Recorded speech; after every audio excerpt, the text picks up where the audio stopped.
আজকে শুরু করব তাহলে আলোর প্রতিসরণ। আচ্ছা, প্রতিসরণের ধারণা তো সবারই আছে। আলোক রশ্মি যখন একটা মাধ্যম থেকে অন্য কোনো মাধ্যমে যায়, তখন দুই মাধ্যমের বিভেদ তলে আলোক রশ্মির বেঁকে যাওয়ার ঘটনাকে বলা হয় প্রতিসরণ। একটা মাধ্যম থেকে আলোক রশ্মি যদি এইভাবে আসে, এই যে দুই মাধ্যমের বিভেদ তল, এখানে আলোক রশ্মি বেঁকে যায়। যখন লঘু মাধ্যম থেকে ঘন মাধ্যমে যাবে, তখন আলোক রশ্মি অভিলম্বের দিকে আসে। আর যদি ঘন থেকে লঘু মাধ্যমে যায়, তাহলে আলোক রশ্মি অভিলম্ব থেকে দূরে সরে যায়। এই ঘটনাকে বলা হয় আলোক রশ্মির প্রতিসরণ। আচ্ছা, এটাকে আমরা যদি আপতিত রশ্মি বলি, এও ওবিকে আমরা বলবো প্রতিসৃত রশ্মি। এখানে অভিলম্ব আমি ধরে নিচ্ছি, এটা অভিলম্ব। অভিলম্বের সঙ্গে আপতিত রশ্মির যে কোণ, এটাকে আমরা আপতন কোণ বলি। আর অভিলম্বের সঙ্গে প্রতিসৃত রশ্মির যে কোণ, সেটাকে আমরা প্রতিসরণ কোণ বলি। আই এবং আর দিয়ে লিখবো। প্রতিসরণের দুটো সূত্র আছে, তোমরা জানো। একটা হচ্ছে আপতিত রশ্মি, প্রতিসৃত রশ্মি আর অঙ্কিত অভিলম্ব একই সমতলে অবস্থান করে। 2 নম্বর সূত্র হচ্ছে আপতন কোণের সাইন আর প্রতিসরণ কোণের সাইনের অনুপাত ধ্রুবক হয়। হ্যাঁ, এটাকে আমরা অনেক সময় স্নেলের সূত্র বলি। আচ্ছা, তাহলে ছোট ছোট করে একটু লিখে দিই। সবার আগে প্রতিসরণ। প্রতিসরণ একদম ছোট করে, দুই মাধ্যমের বিভেদ তলে আলোক রশ্মির বেঁকে যাওয়ার ঘটনাকে প্রতিসরণ বলে। আচ্ছা, এবার প্রতিসরণের সূত্র। 1 নম্বর আমরা বলি আপতিত রশ্মি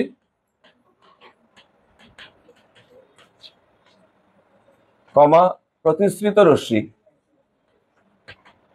এবং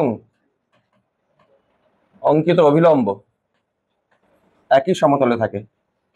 2 নম্বর সূত্র হচ্ছে, 2 নম্বর সূত্রকে অনেক সময় স্নেলের সূত্র বলা হয়। স্নেলের সূত্রটা কি? ধরো এটা 1 নম্বর মাধ্যম। 1 নম্বর মাধ্যমের প্রতিসরাঙ্ক μ1, 2 নম্বর মাধ্যমের প্রতিসরাঙ্ক μ2। স্নেলের সূত্রটা এরকম, এইভাবে মনে রাখো সবসময়। μ1 sin i equal to μ2 sin r। দেখো আমি কিভাবে লিখলাম, এইভাবে লিখলে ভুল হবে না কোনো অঙ্ক করতে গিয়ে। এটা স্নেলের সূত্র আমরা বলছি। μ1 হচ্ছে প্রথম মাধ্যমের প্রতিসরাঙ্ক, μ2 হচ্ছে দ্বিতীয় মাধ্যমের প্রতিসরাঙ্ক। খেয়াল করো সূত্রটা কেমন। μ1 এর সঙ্গে যে মাধ্যমের মিউ, সেই মাধ্যমেরই কোণ আই, μ1 sin i। এই মাধ্যমের প্রতিসরাঙ্ক μ2 sin r। ঠিক এই ফর্মে মনে রাখবে, তাহলে অঙ্ক করতে ভুল হবে না। মানে এখানে কিন্তু কখনো মিউ 1 এর বড়, কখনো মিউ 1 এর ছোট, কোনটা লঘু মাধ্যম কোনটা ঘন মাধ্যম, এরকম কিছুটা কমপ্লিকেসি দূর হবে যদি তোমরা এইভাবে মনে রাখো। যে মাধ্যমের প্রতিসরাঙ্ক সেই মাধ্যমের কোণ ইকুয়াল টু আবারও যে মাধ্যমের প্রতিসরাঙ্ক সেই মাধ্যমের কোণ। এটাকে আমরা স্নেলের সূত্র আমরা এইভাবে প্রয়োগ করবো, এটাকে আমরা স্নেলের সূত্র বলছি, বা প্রতিসরণের দ্বিতীয় সূত্র। গেল প্রতিসরণের একদম স্বাভাবিক যে ব্যাপার। এবার আমরাই আসি এই যে প্রতিসরাঙ্ক বিষয়ে ডিটেলস কিছু আলোচনা। প্রতিসরাঙ্ক, প্রতিসরাঙ্ক আমরা দুই রকম বলি। একটাকে বলি পরম প্রতিসরাঙ্ক। পরম প্রতিসরাঙ্ক আমরা প্রতিসরাঙ্কের সূত্র সংজ্ঞা কি? পরম প্রতিসরাঙ্ক আমরা মিউ দিয়ে লিখি।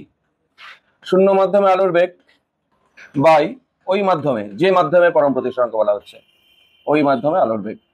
অর্থাৎ সি কে ভি দিয়ে ভাগ করলে কোনো মাধ্যমে পরম প্রতিসরাঙ্ক হয়। যেমন আমি যদি বলি জলের পরম প্রতিসরাঙ্ক mu W C by V W, ব্যাপারটা এরকম। যদি বলা হয় কাচের পরম প্রতিসরাঙ্ক, কাচের মিউ জি সি বাই ভিজি। জলের পরম প্রতিসরাঙ্ক সি বাই ভি ডাব্লিউ, জলের গতিবেগ। কাচের পরম প্রতিসরাঙ্ক সি বাই ভিজি, কাচের গতিবেগ। এইভাবে হয়। আচ্ছা, যদি বলা হয় কখনো শূন্য মাধ্যমের প্রতিসরাঙ্ক, শূন্য মাধ্যম বা বায়ুর প্রতিসরাঙ্ক, এটা মনে রাখতে হয়, বা বায়ুর প্রতিসরাঙ্ক, সেটা কিন্তু সবসময়ই মনে রাখতে হবে মিউ এয়ার যদি বলা হয়, সেটা কিন্তু 1। শূন্য মাধ্যম বা বায়ুর প্রতিসরাঙ্ক সবসময় 1। আচ্ছা গেল। এবার আসি আমরা 2 নম্বর আপেক্ষিক প্রতিসরাঙ্ক। যখন শূন্য মাধ্যম বাদ দিয়ে দুটোই অন্য কোনো মাধ্যম থাকবে। আপেক্ষিক প্রতিসরাঙ্ক দেখো আমরা কিভাবে লিখি। আমাকে যদি বলে 1 নং মাধ্যম সাপেক্ষে 2 নং মাধ্যমের দেখো দুইটা মাধ্যমের কথা বলা হচ্ছে এবার। 1 নং মাধ্যম সাপেক্ষে 2 নং মাধ্যমের আপেক্ষিক প্রতিসরাঙ্ক 1 মিউ 2 এইভাবে লেখা হবে। দেখো 1 মিউ 2 কথার অর্থ কার প্রতিসরাঙ্ক, কার সাপেক্ষে? 2 এর প্রতিসরাঙ্ক 1 এর সাপেক্ষে, বাঁ দিকে যেটা থাকবে তার সাপেক্ষে হবে। ইকুয়াল টু, এটার সংজ্ঞা আবার 1 নং মাধ্যমে আলোর বেগ বাই 2 নং মাধ্যমে আলোর বেগ। অর্থাৎ আমি এখানে v1 বাই v2 লিখবো। 1 মিউ 2 লিখলে বলো তো a mu b equal to তাহলে কি হবে?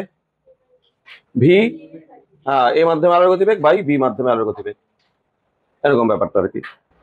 তোমরা গতিবেগের সঙ্গে কম্পাঙ্কের সম্পর্ক জানো, v is equal two f into lambda, মনে আছে? কোন তরঙ্গের গতিবেগ v ইজ ইকুয়াল টু কম্পাঙ্ক ইন্টু তরঙ্গ দৈর্ঘ্য। আচ্ছা, আলো যখন একটা মাধ্যম থেকে আরেকটা মাধ্যমে আসছে গতিবেগের পরিবর্তন হচ্ছে, তাহলে গতিবেগের যদি পরিবর্তন হয় তাহলে এইদিকে হয় ল্যামডা না হয় এফ এর পরিবর্তন হবে, কিন্তু এফ ফিক্স থাকবে। তরঙ্গের কম্পাঙ্ক কখনো পরিবর্তন হয় না যখন প্রতিসরণ হয়। হ্যাঁ, এই মাধ্যমেও যা কম্পাঙ্ক, এই মাধ্যমে কম্পাঙ্ক সেম, তাহলে কিসের পরিবর্তন হচ্ছে? তাহলে অবশ্যই ল্যামডা। তাহলে এইখানকার তরঙ্গ দৈর্ঘ্য ল্যামডা 1 বললে এইখানে তরঙ্গ দৈর্ঘ্য চেঞ্জ হয়ে যাচ্ছে আলো। হ্যাঁ, তাহলে আমরা একটা কথা লিখে দিই, ইম্পর্টেন্ট কথা। প্রতিসরণের ফলে, এটা নোট আর কি, নোট, প্রতিসরণের ফলে কম্পাঙ্কের কোনো পরিবর্তন হয় না।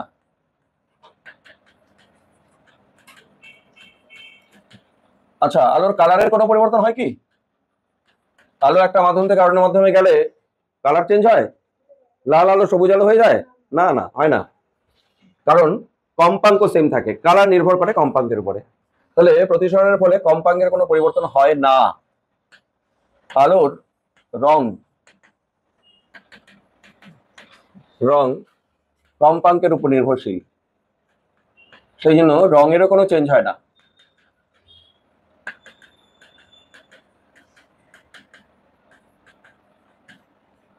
মনে রেখো, তাহলে কম্পাঙ্কের পরিবর্তন হবে না, তাহলে তরঙ্গ দৈর্ঘ্যের অবশ্যই পরিবর্তন হবে একটা মাধ্যম থেকে অন্য মাধ্যমে গেলে। একটা নির্দিষ্ট মাধ্যমে আলোর গতিবেগ ফিক্স থাকবে, চেঞ্জ হয় না, কিন্তু মাধ্যম চেঞ্জ করলে চেঞ্জ হয়। এবার বলি আপেক্ষিক ও পরম প্রতিসরাঙ্কের সম্পর্ক দেখো কেমন। আপেক্ষিক ও পরম প্রতিসরাঙ্কের সম্পর্ক।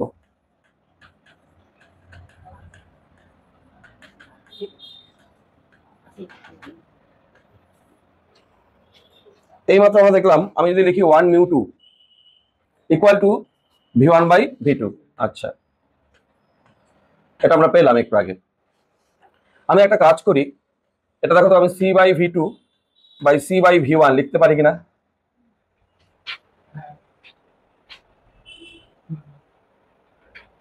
c by v2 by c by v1 দেখা যায় তো?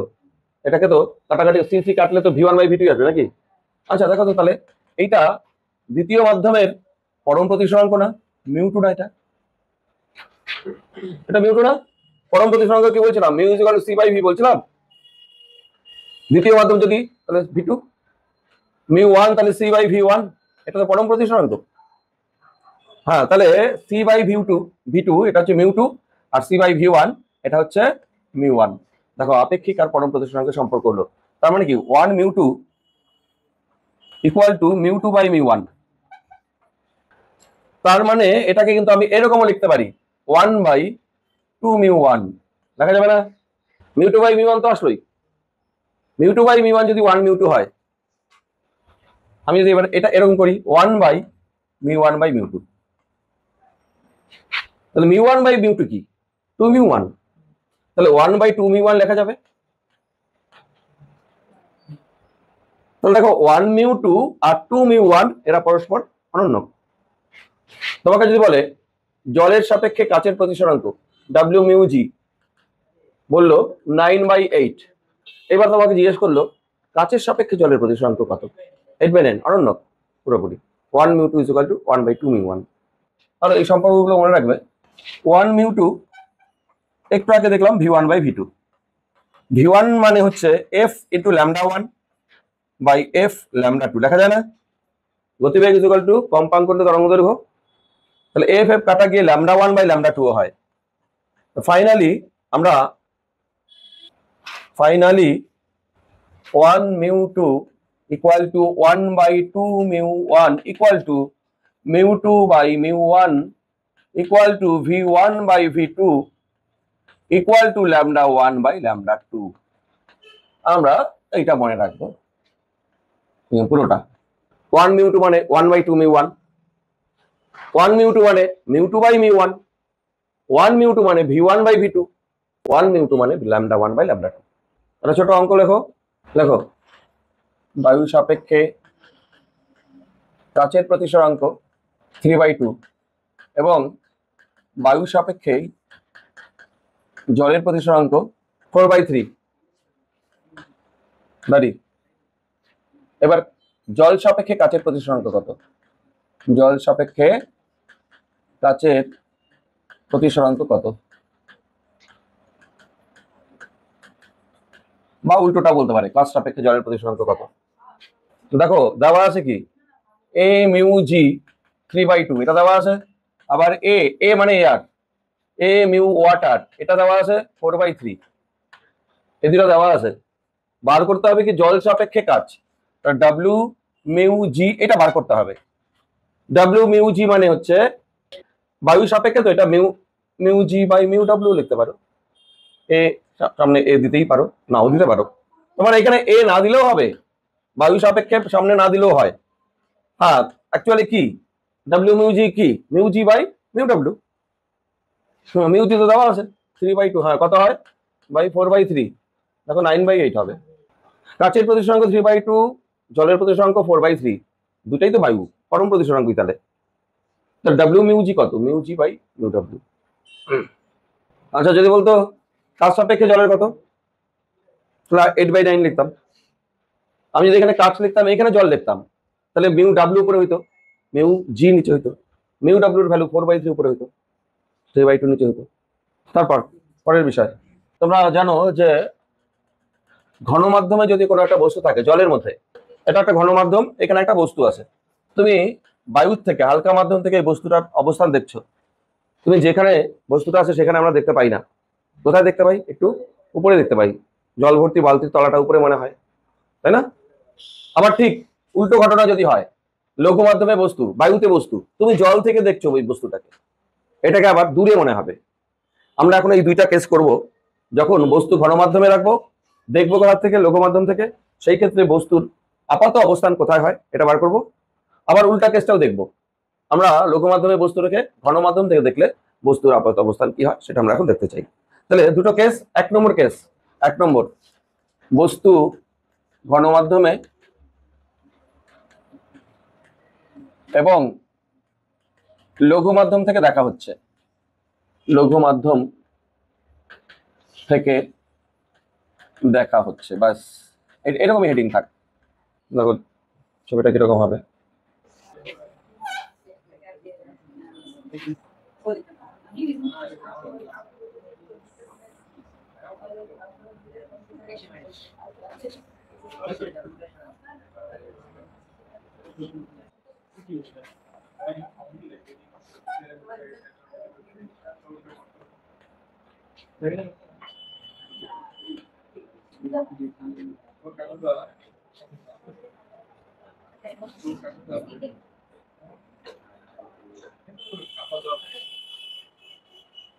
এই ছবিটা পরিষ্কার করে আঁকো, উপর থেকে দেখা হচ্ছে, তুমি এখানে চোখ দিতে পারো। এটা ঘন মাধ্যম, এটা লঘু মাধ্যম, ঘন মাধ্যমের প্রতিসরাঙ্ক mu2, লঘু মাধ্যমের প্রতিসরাঙ্ক mu1 ধরলাম। একটা আলোক রশ্মি সোজা বেরিয়ে আসবে, আর একটা আলোক রশ্মি এখানে পড়ে অবিলম্ব থেকে দূরে সরে যাবে, এই দূরে যাওয়া রশ্মিটা পেছন থেকে বর্ধিত করলে এইখান থেকে অপসৃত হচ্ছে বলে মনে হবে, অর্থাৎ এই বস্তুটার অবস্থান এখানে দেখা যাবে। এটা বস্তু ও অবজেক্ট, আইতে ইমেজ, এখানে ইমেজ পজিশন বোঝানো হচ্ছে আই। হ্যাঁ অ্যাঙ্গেল, এটা লঘু মাধ্যমের কোনটা আই, এটা যদি আই হয় তাহলে এটা আই হবে অনুরূপ কোণ, আর এটা যদি আর হয় এটা আরো হবে একান্তর কোণ। আর শোনো বস্তু কোথায়, তাহলে ও বিন্দুতে দেখা হচ্ছে কোথায়, লঘু মাধ্যম থেকে, ও বিন্দুটা ঘন মাধ্যমে আছে, আর ও এর প্রতিবিম্ব কোথায় গঠিত হচ্ছে, আই। আমরা বৃত্ত থেকে ও পর্যন্ত এটাকে আমরা বলবো প্রকৃত গভীরতা বস্তুটার, প্রকৃত অবস্থান এটা। আর এই বি থেকে আই পর্যন্ত এটাকে বলবো আপাত গভীরতা। এই প্রকৃত গভীরতা আর আপাত গভীরতার মধ্যে একটা সম্পর্ক নির্ণয় করব। আচ্ছা, এখানে কোনটা বেশি, প্রকৃত না আপাত বেশি? প্রকৃত বেশি এখানে সবসময়। হ্যাঁ, তাহলে দেখো আমরা বি থেকে ও এটাকে আমি বলি প্রকৃত গভীরতা, একটা নাম আর কি। আচ্ছা, প্রকৃত গভীরতাকে তুমি একটা নাম দিতে পারো ডি, গভীরতা তো ডি, রিয়াল ডি আর নাম দিতে পারো। আপাত গভীরতা কোনটা? বিআই, বিআই হচ্ছে আপাত গভীরতা, এটা ডি এ অ্যাপারেন্ট ডেপথ, আর রিয়েল ডেপথ ডিআর আর ডিএ। এখন এদের মধ্যে একটা সম্পর্ক নির্ণয় হবে। দেখো কিভাবে সম্পর্কটা নির্ণয় করব। আমরা ডিরেক্টলি স্নেলের সূত্র অ্যাপ্লাই করব। স্নেলের সূত্র থেকে দেখো, স্নেলের সূত্র বলো কি বলছিলাম, যে মাধ্যমের প্রতিসরাঙ্ক সেই মাধ্যমের কোণ। তাহলে এই মাধ্যমের প্রতিসরাঙ্ক কত? μ1, আর ওই মাধ্যমের কোণ কত? আই, মানে μ1 sin i ইকুয়াল টু আরেকটা মাধ্যম প্রতিসরাঙ্ক কত? μ2, আর ওই মাধ্যমে কোণ কত আছে দেখো আর। এই বিন্দুতে প্রতিসরণ হচ্ছে তো, এখানে আর কোণ এখানে আই কোণ, তাহলে μ1 sin i is equal to μ2 sin r। তাহলে μ1 sin i is equal to μ2 sin r হলো।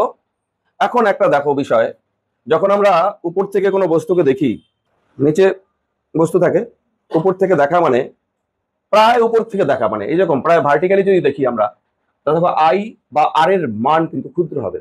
আমাদের চোখ যদি এখানে থাকে, এখান থেকে আমি বস্তুটাকে দেখছি, তাহলে এই রশিটা অ্যাকচুয়ালি এত দূরে না, এইখানে আসছে, এখান থেকে প্রতিসরণ হচ্ছে। আমি কি বলতে যাচ্ছি, তখন তাহলে আই এর মানটা কত হবে? ক্ষুদ্র হবে। এখন যা আছে এটা তো বোঝানোর জন্য এতখানি দূরে রাখলাম, আসলে আরো কাছে, আরো আরো কাছে মানে হচ্ছে আর বা আই এর মান ক্ষুদ্র। হ্যাঁ, উপর থেকে যদি তুমি যদি দেখো, তাহলে আই আর আর এর মান ক্ষুদ্র হবে। যত সাইডের থেকে দেখবে আই আর বড় হবে, যত ভার্টিক্যালি উপর থেকে দেখবে তত আই আর ক্ষুদ্র হবে। তাহলে আই ও আর ক্ষুদ্র হলে, দেখো তো ক্ষুদ্র হলে তোমাদের মনে আছে সাইন আই কি লেখা যাবে? আই, শুধু আই কি ট্যান আই লেখা যায় না? তাহলে সাইন আই কে আমি আই না লিখে ট্যান আই লিখবো। সাইন আর কে কি লিখবো তাহলে একই রকম ভাবে ট্যান আর লিখবো। বসাও তাহলে এখানে স্নেলের সূত্রের মধ্যে। সুতরাং μ1 tan i equal to μ2 tan r লিখতে পারি? লিখলাম। এখন কিচ্ছু না, দুটা ত্রিভুজ দেখো, সেখান থেকে tan i এর ভ্যালু আর tan r এর ভ্যালু পেয়ে যাবে। দুটা ত্রিভুজ তাকাও, tan i কোন ত্রিভুজ থেকে পাবো? আই তো কোন এটা এ বি আই, এই ত্রিভুজ থেকে tan i বলো তো কত? লম্ব বাই ভূমি, লম্ব কোনটা? এ বি, ভূমি কোনটা? বিআই। তাহলে μ1 এ বি বাই বিআই, μ2 tan r কত? tan r মানে যে বড় ত্রিভুজটা, লম্ব এবি বাই বিও, তাহলে এবি বাই বিও। আচ্ছা, এবি এবি ক্যান্সেল হয় তো, এবি এবি ক্যান্সেল হয়, ক্যান্সেল করলাম। μ1 বাই বিআই, বিআই কে আমরা কি বলছি? বিআই কে বলছি আমরা আপাত গভীরতা। তাহলে μ1 বাই ডি এ লিখে দিই, আর এটা μ2 বাই ডি আর লিখে দিই। আমাদের আপাত গভীরতাটা চাই অ্যাকচুয়ালি। হ্যাঁ, কোন তো সবসময় অবিলম্বের সঙ্গেই হবে। তাহলে ডিএ কত লেখা যায়? আমার মনে হয় ডিএ ইকুয়াল টু লেখা যায় μ2 না ইন্টু ডিআর, এটা তো? হ্যাঁ, μ1 by μ2 into D R, D A equal to μ1 by μ2, হ্যাঁ ডিআর, ঠিক আছে। এই যে প্রথম মাধ্যম আর দ্বিতীয় মাধ্যম, প্রথম মাধ্যমটা মনে করো বায়ু। প্রথম মাধ্যম যদি বায়ু হয় তাহলে μ1 এর ভ্যালু কত হবে? 1। আমি বলছিলাম বায়ু মাধ্যমের প্রতিসরাঙ্ক 1। তাহলে এটা এখান থেকে একটু সহজ করে দিই এটাকে, সূত্রটাকে এরকম সহজ। 1 নং মাধ্যম বায়ু হলে, 1 নং মাধ্যম বায়ু হলে আমি তো লিখবো তাহলে μ1 1, আর μ2 তখন আর μ2 দরকার নেই, তখন মিউ। তাহলে দেখো আপাত গভীরতা, সুতরাং আপাত গভীরতা আমাদের দাঁড়াচ্ছে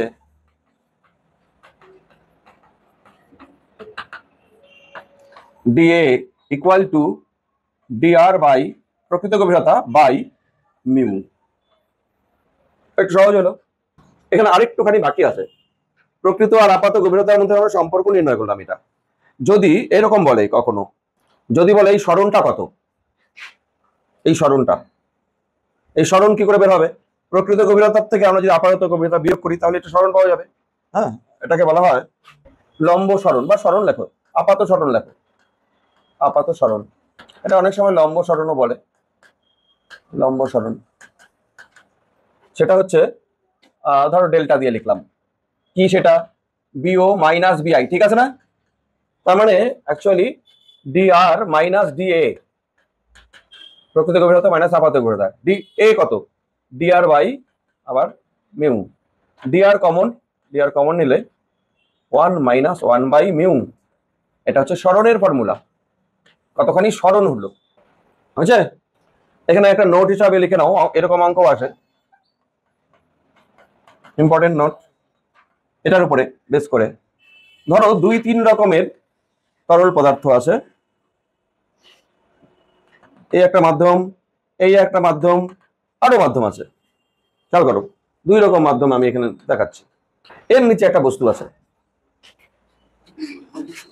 এর নিচে এখানে বস্তু আছে, উপর থেকে দেখা হচ্ছে এখানে, ডিরেক্ট আমি ফর্মুলা বলে দিচ্ছি, এটা কতটা উচ্চতে দেখা যাবে, মানে আপাত গভীরতা কত। এই ক্ষেত্রে এখানে আপাত গভীরতা চিত্রানুযায়ী লিখে দাও, আপাত গভীরতা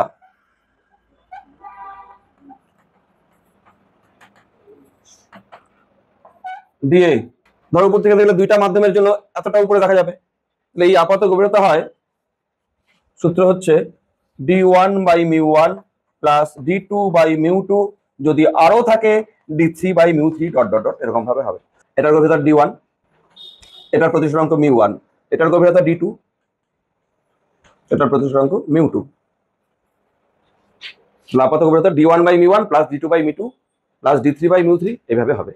এরকম একটা অঙ্ক দেখবে, কমন সব বইতে থাকে, একটা কাচের স্ল্যাবের উপরে 10 সেন্টিমিটার থিকনেসের একটা কাচের স্ল্যাব, তার উপর একটা বিকার আছে, বিকারের মধ্যে 10 সেন্টিমিটার জল আছে, 10 সেন্টিমিটার থিকনেসের কাচের স্ল্যাব, এটা কাচের স্ল্যাব, তার উপরে একটা বিকার, বিকারের মধ্যে 10 সেন্টিমিটার উচ্চতার জল, নিচে একটা বস্তু থাকলে উপর থেকে এর আপাত গভীরতা কত মনে হবে, d1 by mu one, mu দেওয়া থাকবে দুইটারই, plus d2 by mu two, ব্যাস আপাত গভীরতা হবে।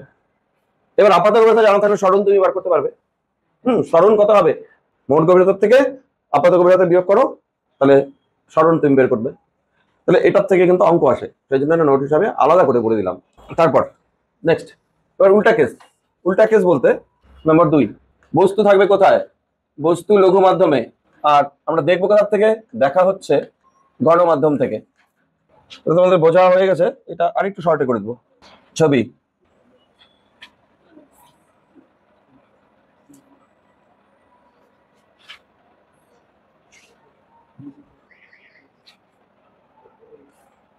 এখন এটা বস্তুবিন্দু, দেখা যাবে এখানে আই, আই অবস্থানে ইমেজ, এটা আবারও বি, এই বিন্দুটা আবার এ, একটা আলোক রশ্মি, এবার এদিক থেকে আলোক রশ্মি আসবে, এই কোণটার নাম দিলাম আর, আর এই বড় কোণটার নাম দিলাম আই, এই বড় কোণটা আই মানে হচ্ছে এই কোণটাও আই, আর এই ছোট কোণটা আর। তাহলে বস্তু কোথায়, ও দেখা হচ্ছে কোথায়, বস্তুকে আইতে। এখন আমি বি থেকে ও, এটাকে আমরা বলবো প্রকৃত গভীরতা, না উপর দিকে তো আর গভীরতা হয় না, উচ্চতা, বিও প্রকৃত উচ্চতা, আর বি আই আপাত উচ্চতা। এবার কে বেশি, আপাতটাই বড় কিন্তু। এবার তাহলে আবারও লিখি, এখানে ধরা হচ্ছে বিও প্রকৃত উচ্চতা, H real height, real height, আর বিআই আপাত উচ্চতা, এইচ অ্যাপারেন্ট এ। এদের মধ্যে এখন রিলেশন বার করা হবে একই রকম ভাবে স্নেলের সূত্র থেকে। এই মাধ্যম 1 মাধ্যম, এটা 2 মাধ্যম, এর প্রতিসরাঙ্ক মিউ ওয়ান, এর প্রতিসরাঙ্ক মিউ টু, আগের মতো ধরো, পরে তুমি একটাকে আর ধরে ফেলবে। তাহলে mu one sine I equal to mu two sine R. দেখো এই মাধ্যম মিউ ওয়ান, কোন ওই মাধ্যমের কোন হচ্ছে আই, এই মাধ্যমে মিউ টু কোন হচ্ছে আর। আবারও এটা আমি লিখতে পারি mu one tan I equal to mu two tan R, কোন যদি ক্ষুদ্র হয়, ব্র্যাকেট এখানে আই ও আর ক্ষুদ্র হলে, মানে লম্বভাবে দেখলে আর কি। এবার মিউ ওয়ান ট্যান আই বলতে A B by O B, B O আর কি, আর এটা mu two A B by tan R বলতে এ বি বাই বিআই। এবার এ বি আবারও ক্যান্সেল, তাহলে mu one by B O, B O মানে হচ্ছে এইচ আর, আর mu two by H A. আমাদের এইচ এ চাই, কিন্তু অ্যাপারেন্টটা চাই, H A equal to mu two by mu one into H real. তাহলে এটা দুই মাধ্যমের প্রতিসরাঙ্ক দেওয়া থাকলে এইটা, আর একটা যদি বায়ু হয়, এখন 1 নং মাধ্যম বায়ু হলে, 1 নং মাধ্যম বায়ু হলে μ1 = 1, তাহলে আর μ2 = μ। সুতরাং এইচ এ আসবে μhr, আপাত উচ্চতা = μ × প্রকৃত উচ্চতা। সহজ। এবার আপাত সরণ আগের মতো বলো, এখন আপাত সরণ কোনটা থেকে কোনটা বিয়োগ হবে? যেটা বড়, এইচ এ বড়, এইচ আর ছোট, ঠিক কি না? এইচ এ মানে হচ্ছে μ × HR, রিয়েলের সাপেক্ষে লিখতে হয়। তার মানে HR ব্র্যাকেটে রাখলে μ-1, এখানে আপাত সরণ ডেল্টা = বা লম্ব সরণ যেটা HR μ-1, আর ওটা কি ছিল 1 - 1/μ, আর এটা μ-1। পরের টপিক চেঞ্জ, সমান্তরাল কাচ ফলকের মধ্য দিয়ে প্রতিসরণ। এবার সমান্তরাল কাচ ফলক, এটাও ক্লাস 10-এ কিছুটা ছিল। 1 নম্বর আমরা প্রমাণ করব, প্রুফ করব। কি প্রুফ করব? আপতিত রশ্মি, কাচ ফলকের মধ্যে যে আপতিত রশ্মি আর নির্গত রশ্মি এরা সমান্তরাল। দেখো, আপতিত রশ্মি আর নির্গত রশ্মি সমান্তরাল, এটা আমরা প্রমাণ করব। ফার্স্ট প্রমাণ হচ্ছে এইটা আমাদের। তার মানে রশ্মির কৌণিক যে সরণ, সেটা কৌণিক চ্যুতি, সেটা শূন্য। তার মানে চ্যুতি শূন্য, বা এভাবেও দিতে পারে, চ্যুতি = 0। আপতিত রশ্মি নির্গত রশ্মি সমান্তরাল প্রুফ করব। তাহলে একটা আলোক রশ্মি নেওয়া হলো, এখানে ঘন মাধ্যমে আসবে, যখন অভিলম্বের দিকে আসবে আর অভিলম্ব থেকে দূরে সরে যাবে।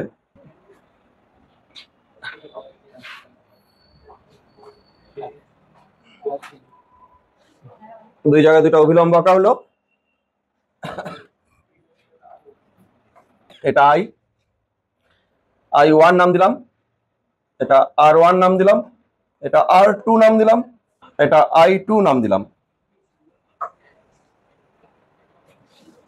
P Q R S পথে আলোক রশ্মি প্রতিষ্ঠিত হচ্ছে। এখানে আপতিত রশ্মি PQ আর নির্গত রশ্মি RS। এই আপতিত রশ্মি PQ আর নির্গত রশ্মি RS এরা পরস্পর সমান্তরাল, এটা আমাদের প্রমাণ করতে হবে। কিভাবে প্রমাণ করব? আমি আগের থেকে এটা বায়ু ধরে নিচ্ছি, এটা কাচ, আবার বায়ু। কাচের প্রতিসরাঙ্ক μ, বায়ুর প্রতিসরাঙ্ক 1, এটা কাচের প্রতিসরাঙ্ক μ ধরা হচ্ছে। প্রয়োগ করো স্নেলের সূত্র দুই জায়গাতে। কিউ বিন্দুতে প্রতিসরণের জন্য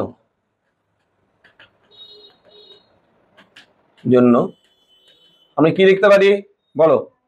1 × sin I1 = μ × sin R1, or μ sin R1 = sin I1, একই কথা। এবার আর বিন্দুতে প্রতিসরণের জন্য আমরা লিখব μ sin R2, তাই তো, = 1 sin I2। চিত্রানুযায়ী দেখতে পাচ্ছ R1 আর R2 যে ইকুয়াল হবে। আচ্ছা, এখানে একটু লিখে দিই, চিত্রানুযায়ী R1 = R2, তাহলে সুতরাং এটা μ sin R1 নিয়ে আসছে এটা, আর এদিকে sin I2 আসছে। এটা 1 নম্বর। এটা এখন 2 নম্বর সমীকরণ দিতে পারো। দেখো তো, এটা μ sin R1 কত? sin I1। এটাও μ sin R1 কত? sin I2। তাহলে sin I1 = sin I2। I1 R1, এখানে I2 R2। তাহলে 1 আর 2 থেকে আমরা কি পাচ্ছি? sin I1 = sin I2। তাহলে 1 ও 2 থেকে আমরা কি পাচ্ছি? আমরা পাচ্ছি sin I1 = sin I2, তাই পাচ্ছি না? সুতরাং I1 = I2। এই I1 = I2 প্রমাণ করা মানে হচ্ছে আপতিত রশ্মি PQ সমান্তরাল RS প্রুফড হলো। এবার দেখো দ্বিতীয়, পার্শ্ব সরণ নির্ণয়। আপতিত রশ্মি আর নির্গত রশ্মি পরস্পর সমান্তরাল, কিন্তু একই রেখা বরাবর হয় না। সমান্তরাল হয় পরস্পর, কিন্তু একই রেখা বরাবর হয় না। কিরকম? আবারও ছবিটা কি দেখো, আপতিত রশ্মি আর নির্গত রশ্মি পরস্পর সমান্তরাল, কিন্তু একই রেখা বরাবর হচ্ছে না। আপতিত রশ্মিকে সামনের দিকে বাড়িয়ে দাও, বাড়িয়ে দিলে আপতিত রশ্মি সামনের দিকে বাড়ানো, যেখানে ডট ডট সেখানে ডট ডটই দিবে। কিন্তু দেখো আপতিত রশ্মির ডিরেকশন এটা, নির্গত রশ্মির ডিরেকশন এটা, এরা কিন্তু সমান্তরাল। এবার এই দুইটা রেখার মধ্যে দূরত্ব মানে কতটা সরে গেল রশ্মিটা, আমি যদি এখান থেকে এর উপর লম্ব টানি, এটাই আমরা বলবো পার্শ্ব সরণ। এই দূরত্বটাকে আমরা পার্শ্ব সরণ বলবো। এই রেখাটার উপর এটা লম্ব, এটা পি, এটা কিউ, এটা আর, এটা এস, আর এইটার নাম দিলাম টি। আর টি যে দূরত্ব, এটাকে আমরা বলি পার্শ্ব সরণ। পাশের দিকে রশ্মিটা এতখানি সরে যাচ্ছে। এই কোণটা আই আপতন কোণ, এই কোণটা আর প্রতিসরণ কোণ। এটা কাচের স্ল্যাবের থিকনেস টি, কাচের স্ল্যাবের বেদ। দেখো পার্শ্ব সরণ আর টি, এখানে রশ্মির পার্শ্ব সরণ কত আর টি, এটাই আমাদের বার করতে হবে। দেখো কিউ আর টি একটা ত্রিভুজ, কোনটা কোনটা বললাম, কিউ আর টি, এই ত্রিভুজ। এই ত্রিভুজের এই কোণটা কত তোমরা বলতে পারবে? আই মাইনাস আর। আচ্ছা, আমি যদি এটা যদি কোণ হয় তাহলে লম্ব এটা না, এটা লম্ব, আর এটা কি তাহলে অতিভুজ। লম্ব বাই অতিভুজ ইজ ইকুয়াল টু কি, সাইন আই মাইনাস আর। তাহলে কিউ আর টি ত্রিভুজ থেকে কিউ আর টি ত্রিভুজ থেকে আমরা পাচ্ছি R T equal to Q R into sine I minus R. এবার দেখো কিউ আর এই দৈর্ঘ্যটা আমাদের আননোন, অজানা। এই কিউ আরটা আবার এই ত্রিভুজ থেকে বার করে নিব। কোন ত্রিভুজটা জানো তো? কিউ আর, এখানে একটা নাম দিতে হয়, তাহলে একটা ধরো একটা এন নাম দিলাম এই বিন্দুটা। কিউ এন আর ত্রিভুজ থেকে কিউ আর এর ভ্যালু বার করে নাও। আচ্ছা, এটা আপাতত 1 নম্বর সমীকরণ নাম দিয়ে রাখো। এবার কিউ এন আর ত্রিভুজ থেকে দেখো এই ত্রিভুজের জানা কোনটা, কিউ এনটা জানা। কেন বলো তো? কিউ এনটা কত, থিকনেস, এটা জানা। বার করতে হবে কোনটা, কিউ আর। তাহলে এটা ভূমি, এটা অতিভুজ, ভূমি আর অতিভুজ দিয়ে কস আর ইকুয়াল টু কস আর, এটা কস আর ইজ ইকুয়াল টু ভূমি, ভূমি মানে হচ্ছে কিউ এন, অতিভুজ মানে হচ্ছে কিউ আর। আমাদের লাগবে কিউ আর, তাহলে Q R is equal to Q N by cos R. Q N মানে টি বাই কস আর। এই যে কিউ আর এর ভ্যালু 1 নম্বরে বসাবো। সুতরাং 1 নং থেকে পার্শ্ব সরণ আমরা পাচ্ছি আর টি কি ছিল, কিউ আর ছিল, কিউ আর কত বেরোলো, T by cos R into sine I minus R তো ছিল পার্শ্ব সরণের সূত্র, এটা মনে রাখো। এবার আই ও আর ক্ষুদ্র হলে তাহলে কি হবে পার্শ্ব সরণ, আর T equal to T by আর যদি ক্ষুদ্র হয় কস আর কত 1, সাইন আই মাইনাস আর কত আই মাইনাস আর। বুঝা গেল? কস থিটা 1 হয়, সাইন থিটা থিটা হয়, মানে টি ইন্টু আই মাইনাস আর। দেখো টি ইন্টু আইটা কমন নাও জোর করে, নাই তো এক জায়গায়, তাহলে ওখানে বাই লিখতে হবে। টি আই কমন নিলাম, এখানে 1, এখানে আর বাই আই লিখতে হবে। তাহলে আবার আর টি ইকুয়াল টু পাচ্ছি টি ইন্টু আই ব্র্যাকেটে 1 মাইনাস, এখন আবার ব্যাক প্রসেস, আর কে সাইন আর আই কে সাইন আই, আর কে সাইন আর আই কে সাইন আই। কেন লিখলাম? কারণ এটা এখন আমরা sine I by sine R কে আমরা মিউ বলি, এটা 1 বাই মিউ হচ্ছে। পার্শ্ব সরণের ফর্মুলা ল্যাটারাল শিফট, যেটা T I into 1 minus 1 by mu.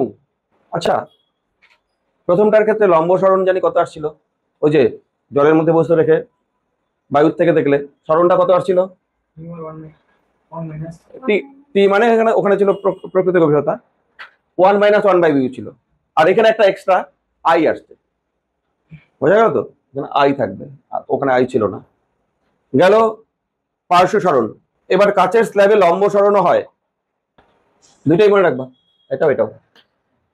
I আর দেওয়া থাকলে এটা দিয়ে, শুধু আই দেওয়া থাকলে এটা দিয়ে। আই এখানে কিন্তু অবশ্যই রেডিয়ান এককে থাকতে হবে। শুধু আই, শুধু একটা কোণ মানে রেডিয়ান একক। সাইনের ভেতরে ডিগ্রি থাকতেই পারে, কিন্তু এখানে অবশ্যই আই রেডিয়ান এককে থাকতে হবে। এবার দেখো কাচের স্ল্যাবে লম্ব সরণ 3 নম্বর, কাচের স্ল্যাবে লম্ব সরণ ফর্মুলা লিখে দেবো শুধু। ধরো কাচের স্ল্যাব এইভাবে এরকম নিলাম, ধরো এই লাইনের উপরে এখানে একটা বস্তু আছে, এই পাশ থেকে দেখা হচ্ছে, ওই বস্তুটাকে দেখা হচ্ছে, কাচের স্ল্যাবের এই পাশ থেকে দেখা হচ্ছে। বলো তো এই বস্তুটাকে দূরে দেখবে না কাছে দেখবে? এই বস্তুটাকে আমি এই পাশ থেকে দেখছি, প্রকৃত অবস্থান এটা, আমি আরো দূরে দেখবো না কাছে দেখবো? কাছে দেখবো, কাছে। কেন দেখো কাছে দেখা যাবে? এটা ও অবজেক্ট, বস্তু। ধরো এখান থেকে আলোক রশ্মি দেখো এখানে পড়লো, এখানে পড়লে আলোক রশ্মি অবিলম্বে থেকে দূরে সরে যাবে না কাছে আসবে? লঘু থেকে ঘনতে আসছে, কাছে আসবে। কাছে আসলে এই রশ্মিটা মনে হবে এইখান থেকে অপসৃত হচ্ছে, এই রশ্মিটা, বুঝছো? তাহলে ফার্স্ট সারফেসে প্রতিসরণের জন্য এই বস্তুটাকে দেখা যাবে এখানে I1 মনে করো, একটা প্রতিসরণ হলো মোটে প্রথম সারফেসে। এবার এখানে প্রতিসরণ হবে, এখন আবার অবিলম্বের থেকে দূরে সরে যাবে, অবিলম্বের থেকে দূরে সরে গেলে এরকম হবে, এইটাকে পেছন দিকে বর্ধিত করলে এইরকম জায়গা থেকে অপসৃত হচ্ছে বলে মনে হবে। তো ফাইনালি এইখানে I2 প্রতিবিম্ব হবে। বস্তু কোথায়? ও প্রথম তলে প্রতিসরণের জন্য বস্তুর অবস্থান মানে ইমেজ তৈরি হচ্ছে এখানে। এবার দ্বিতীয় তলে যখন প্রতিসরণ হচ্ছে সেই ইমেজের আরেক ইমেজ তৈরি হচ্ছে, ফাইনাল ইমেজ এখানে। দ্বিতীয় তলের ক্ষেত্রে বস্তু কোনটা? I1, প্রতিবিম্ব কোনটা? I2। প্রথম তলের বস্তু ও, প্রতিবিম্ব I1। প্রথম তলের জন্য বস্তু আর প্রতিবিম্ব। দ্বিতীয় তলের জন্য, দ্বিতীয় তলে যখন প্রতিসরণ হচ্ছে তখন বস্তু কোথায়? ওইটা, ওখান থেকে আলোক রশ্মি সোজাসুজি আসছে, আর প্রতিসরণের পর এখান থেকে অপসৃত হচ্ছে বলে মনে হচ্ছে, তাহলে ওইটা বস্তু, এটা প্রতিবিম্ব। তাহলে ফাইনালি বস্তুর সরণ ঘটলো কোন দিকে? এই দিকে, দেখছো? এই সরণটার নাম হচ্ছে লম্ব সরণ। ওই যে লম্ব সরণ নাম দেওয়া আছে, ডেল্টা দিয়ে না হয় লিখবো। এখান থেকে এখানে সরণ হলো। ক্যালকুলেশন করবো নাকি করবো না? ডাইরেক্ট ফর্মুলা লিখবো, বড় ফর্মুলা বড়। আচ্ছা, তাহলে লম্ব সরণ ডাইরেক্ট, তাহলে delta is equal to T স্ল্যাবের থিকনেস, টি হচ্ছে কাচের স্ল্যাবের থিকনেস, আর এর প্রতিসরাঙ্ক মিউ যদি হয় 1 - 1 বাই মিউ। ওই যে লম্ব সরণ, ওই সূত্রই। বুঝা গেল? তুমি যদি কাচের ভেতরে ঢুকে দেখো তাহলে বস্তুটাকে কোথায় দেখবে? এখানে দেখবে, কাচের ভেতরে ঢুকে দেখলে। এবার এই পাশ থেকে যখন দেখছো তখন বস্তুটাকে তখন I2 দেখবে। কাচের ভেতরে তুমি যখন থাকবে তখন বস্তু এটা, প্রতিবিম্ব এটা, তখন তো একবারই প্রতিসরণ হচ্ছে। যখন এখান থেকে দেখছো তখন দুইবার প্রতিসরণ হচ্ছে, তখন বস্তু এটা, প্রতিবিম্ব এটা। তাহলে সরণ ওইটুকু, বুঝতে পারছো? এটার উপরে অঙ্ক করাই ক্লিয়ার হবে। হয় লম্ব সরণ তাহলে ডাইরেক্ট লেখা হলো। অঙ্ক 6 সেন্টিমিটার থিকনেসের একটা কাচের স্ল্যাব, এইখানে একটা বস্তু আছে 8 সেন্টিমিটার দূরে, অবজেক্ট। ঠিক এইখান থেকে আমি দেখছি, কাচের স্ল্যাবের দ্বিতীয় তলের থেকে দেখছি। দেখো কাচের স্ল্যাবের দ্বিতীয় তল থেকে দেখছি এই পাশে বস্তুকে, বস্তুটার অবস্থান কোথায় দেখা যাবে? দ্বিতীয় তল থেকে প্রতিবিম্বের অবস্থান, তল থেকে প্রতিবিম্বের দূরত্ব কত? বোঝা যাচ্ছে চোখ কোথায় দেখো, ওখান থেকে প্রতিবিম্বের দূরত্ব মিউ হচ্ছে 3/2 কাচ। সবার আগে তুমি ডেল্টা বার করো লম্ব সরণ এই অঙ্কগুলোর ক্ষেত্রে। ডেল্টা কত? টি ইন্টু 1 - 1 বাই মিউ। টি কত? 6। 1 - 1 বাই মিউ মানে হচ্ছে এখানে 3/2, তার মানে 6 1 - 2/3, 2/3 মানে 6 ইন্টু 1/3, 1/3 মানে 2 সেন্টিমিটার সরণ হবে। ব্যাস, 2 সেন্টিমিটার সরণ। কাছে আসবে না দূরে যাবে? কাছে আসবে। আপতিত রশ্মির দিকে সরণ সবসময় হয়, মনে রাখবে, এটাই পয়েন্ট। আপতিত রশ্মির দিকে সরণ হবে, তো সরণ এখানে 2 সেন্টিমিটার সরে আসবে বস্তু। তাহলে এখান থেকে কত দূরত্ব? চোখের থেকে দূরত্ব, সুতরাং চোখ থেকে দূরত্ব, প্রতিবিম্বের দূরত্ব, চোখ থেকে প্রতিবিম্বের দূরত্ব, এটা তো এমনিতে 6। টোটাল কত? 6 যোগ 8, 6 যোগ 8 এর থেকে 2 মাইনাস করে দিবা, 814, 12 সেন্টিমিটার। খুব সোজা অঙ্ক। 2 নম্বর একই রকম আরেকটা দেই।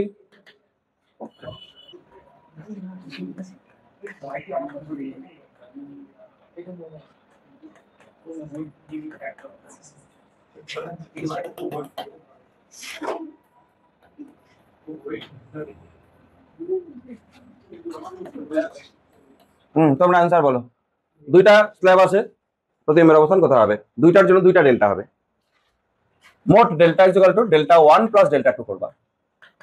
এটার জন্য 6 ইন্টু 1 মাইনাস 2/3 প্লাস এইটার জন্য 10 ইন্টু, এটার থিকনেস দেখো 10, এটা 6, 10 ইন্টু 1 মাইনাস 3/5। তাহলে এটা 6 ইন্টু 1/3 প্লাস 10 ইন্টু 2/5, তার মানে এটা 2 আর এটা 4। টোটাল সরণ হবে 6 সেন্টিমিটার। টোটাল সরণ কত? 6 সেন্টিমিটার সামনে আসবে। সুতরাং চোখ থেকে প্রতিবিম্বের দূরত্ব, মোট দূরত্ব থেকে তুমি 10 আছে, 6 আছে, প্লাস 15 আছে, এই দূরত্ব থেকে বিয়োগ করবে 6, তার মানে 10 আর 15, 25 সেন্টিমিটার অ্যান্সার। তারপর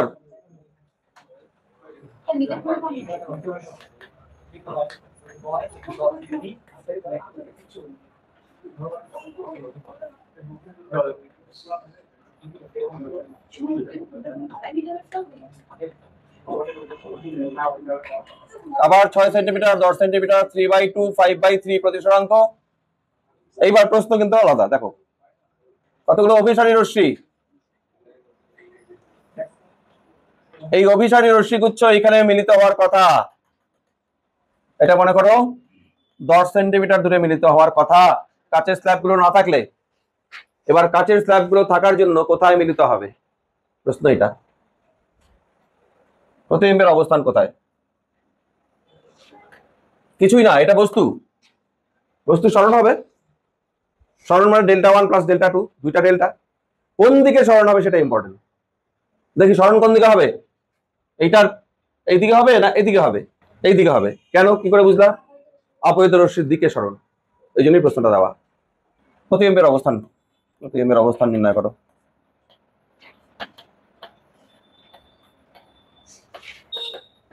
প্রশ্ন এটা। হ্যাঁ, উত্তর ডেল্টা সরণ ডেল্টা 1 প্লাস ডেল্টা 2, এই ক্যালকুলেশন করা আছে না? প্রথমটার জন্য সরণ 2 হয়, পরেরটার জন্য 4 হয়েছিল, মনে আছে? ওটাই আমি ইউজ করলাম। 6 সেন্টিমিটার সরণ। তো 6 সেন্টিমিটার সরণ কোন দিকে হবে? ডান দিক না বাঁ দিক? ডান দিকে হবে। তো সুতরাং প্রতিবিম্বের অবস্থান, অবস্থান আমরা বলবো 10 প্লাস 6 মানে 16 সেন্টিমিটার দূরে। 16 সেন্টিমিটার দূরে। অবশ্যই কোথা থেকে? দ্বিতীয় তল থেকে, দ্বিতীয় স্ল্যাবের দ্বিতীয় তল থেকে। দ্বিতীয় তল থেকে 16 সেন্টিমিটার দূরে অ্যাকচুয়ালি রশ্মি মিলিত হবে।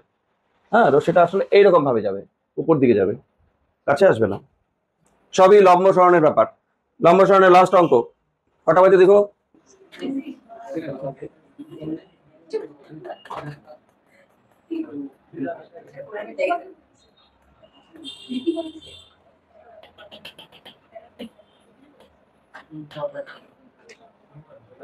চূড়ান্ত প্রতিবিম্বের অবস্থান নির্ণয় করো।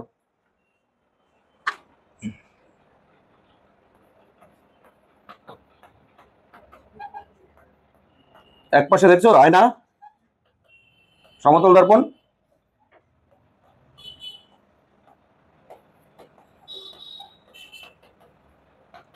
দেখা হচ্ছে তো অবশ্যই এই পাশ থেকে, নাকি এদিক থেকে দেখবো? কেন এদিক থেকে দেখা যাবে না? আয়নার পেছন তো দেখতে হবে, তাহলে এদিক থেকে। হ্যাঁ দেখো, খুব ভালো অঙ্ক, এটা নিটে আসছিল। অঙ্ক এক লাইনের, অঙ্ক করার কিছু নাই, বুঝলেই হয়ে গেল। আগে তুমি সবার আগে ডেল্টা বার করো। সরণ t ইন্টু 1 মাইনাস 1/μ কত আসবে? 6 আর 3/2 দিয়ে কত আসে? 2 সেন্টিমিটার। সরণ তো 2 সেন্টিমিটার হবে। আচ্ছা, এবার এখন বুঝতে হবে সরণ 2 সেন্টিমিটার হবে, কার সরণ কোন দিকে কিভাবে হবে সেটাই দেখা। হ্যাঁ দেখো, এখান থেকে আলোক রশ্মি এদিকে আসবে, কাচের স্ল্যাব অতিক্রম করবে। কাচের স্ল্যাব যেই অতিক্রম করলো তখনই এটার সরণ 2 সেন্টিমিটার সামনে চলে আসবে। ঠিক আছে? কাচের স্ল্যাব জাস্ট অতিক্রম করলো আলোক রশ্মি, এখান থেকে এইখানে আসছে, আর তাতে কি হচ্ছে? আমাদের বস্তুর অবস্থান 2 সেন্টিমিটার সরে আসছে, এটা জানি হয়। এইবার আয়নায় এসে পড়লো, আয়নায় প্রতিবিম্ব গঠন হবে। এবার আয়নার সাপেক্ষে বস্তু কোনটা, এটা না এটা, এইটা। আয়নার থেকে এই বস্তুর দূরত্ব এখন কত, এটা 6 আর এটা 8, 8 6 14 হইলো। বুঝতে পারছো? আয়নার থেকে এখন বস্তুর দূরত্ব 14, সমতল দর্পণ সমান দূরে প্রতিবিম্ব গঠন করে, তাহলে আয়না এখন প্রতিবিম্ব গঠন করবে ওর কত সেন্টিমিটার দূরে, 14 সেন্টিমিটার দূরে প্রতিবিম্ব গঠন করবে। এখানে শেষ হয়নি এখনো, প্রতিফলিত হয়ে লাইটটা আবার ব্যাক করবে না, লাইটটা ব্যাক করে তো চোখে যাবে, যখন ব্যাক করবে আবার কাঠফলককে অতিক্রম করলো লাইট, আবার তাহলে সরণ হবে, 14 থেকে আবার 2 সরণ হয়ে এখানে চলে আসবে, এটা 2 সেন্টিমিটার। তাহলে এইখান থেকে এই দূরত্বটা কত হলো, 12। দ্বিতীয় তল থেকে 12 সেন্টিমিটার দূরে হয় প্রতিবিম্ব। হ্যাঁ, তাহলে অ্যান্সার হচ্ছে দ্বিতীয় তল থেকে 12 সেন্টিমিটার দূরে প্রতিবিম্ব গঠিত হবে।